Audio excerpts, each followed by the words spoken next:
আজকাল কদিন থেকে দেখতেছি আমি ফেসবুকে সবাই ছোটোখাটো বড় সবাই চলে আসতেছে ফেসবুকে, সবাই কিছু না কিছু কন্টেন্ট বানিয়ে ছাড়তেছে।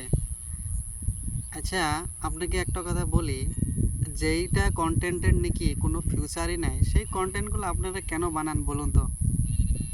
আপনারা একটা এইমকে নিয়ে, একটা গোলকে নিয়ে ফোকাস করে তার উদ্দেশ্য ব্যাখ্যা করুন না। তার উদ্দেশ্য যদি না হয় তাহলে আপনি কন্টেন্ট বানিয়ে কি করবেন? মানুষকে একটা ভালো মেসেজ দেন।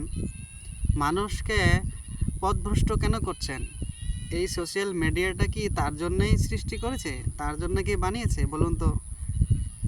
এইখানে আসার এই প্ল্যাটফর্মটা একমাত্র দিয়েছে যা আপনারা ভালো ভালো কন্টেন্ট বানিয়ে মানুষকে একটু ভালো পথে নিয়ে যান, ভালো একটু শিক্ষা দিন। মানুষ পথভ্রষ্ট হয়ে যাচ্ছে, ওদেরকে ভালোভাবে একটু করুন যাতে পথভ্রষ্ট না হয়ে যায়, ভালো একটা মানুষ তৈরি হয়।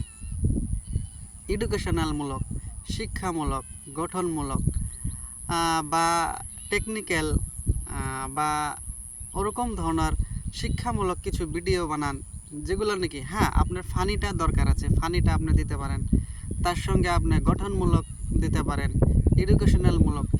এইগুলো ভিডিওগুলো বানান না, এইগুলো ভিডিওগুলো বানালে আপনাদের ভালো হয়। সোশ্যাল মিডিয়াটা এই কারণে ইউজ করুন আপনি।